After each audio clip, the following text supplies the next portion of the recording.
ฉันยังจำเรื่องดีตอนที่เรานั้นผ่า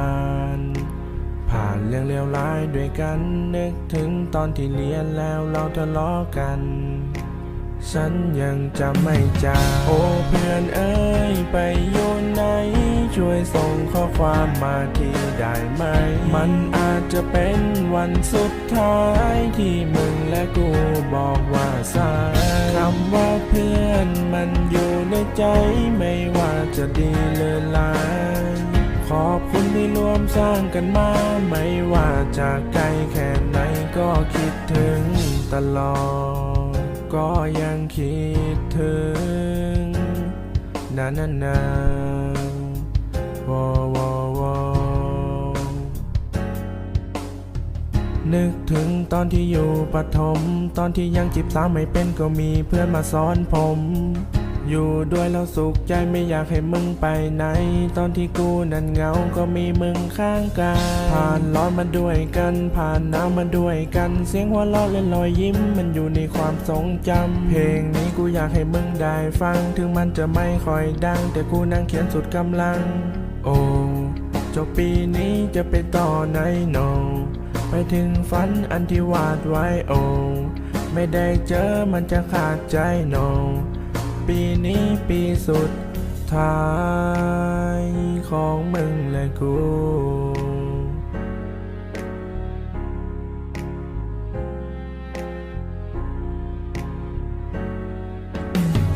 โอ้เพื่อนเอ้ยไปอยู่ไหน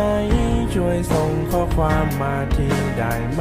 มันอาจจะเป็นวันสุดท้ายที่มึงและกูบอกว่าสายคำว่าเพื่อนมันอยู่ในใจไม่ว่าจะดีหรือร้ายขอบคุณที่ร่วมสร้างกันมาไม่ว่าจะไกลแค่ไหนก็คิดถึงตลอดก็ยังคิดถึงนาน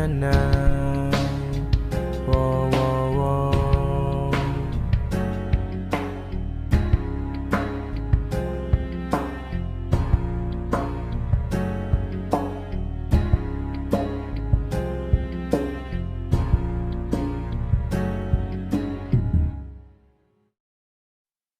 อยู่แห่งไหน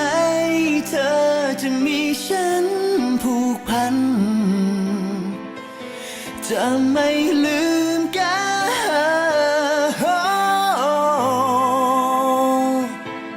จะไม่ลืมไม่ลืมหากเดือนจะจางจะไม่มีทางให้เธอได้ไกลห่างเราจะเดินร่วมทาง ไปสู่ฝันด้วยกันตลอดไปคำว่าเพื่อนนั้นมีความหมายไม่ยิ่งใหญ่แต่จริงใจให้เธอเก็บรักษามันไว้ให้นานเพื่อสักวันกลับมาพบเจอขอให้เธอโชคดีเพื่อนเอ๋ย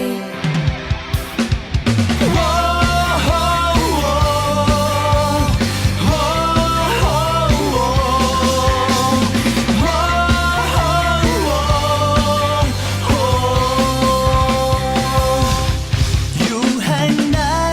เธอจะมีฉันผูกพันจะไม่ลืมกันจะไม่ลืมไม่ลืมหากเดือนจะจางจะไม่มีทางให้เธอได้ไกลห่างเราจะเดินร่วมทางไปสู่ฝันด้วยกันตลอดไป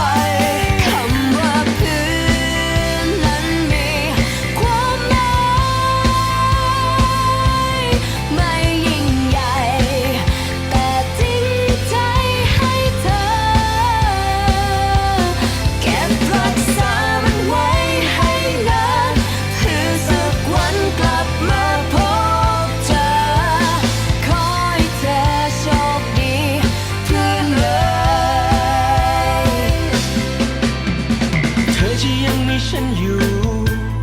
อยู่ข้างกันเธอจะมีฉันอยู่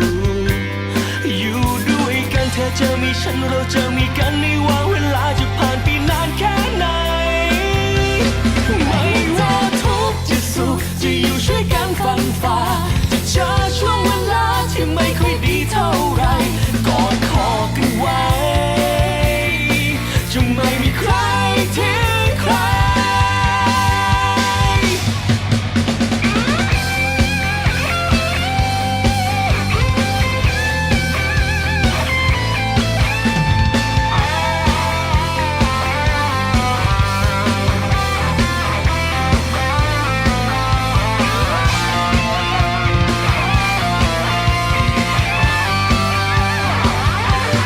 หากว่าเธอเจ็บฉันก็เจ็บเพื่อนเจ็บฉันก็เจ็บเหมื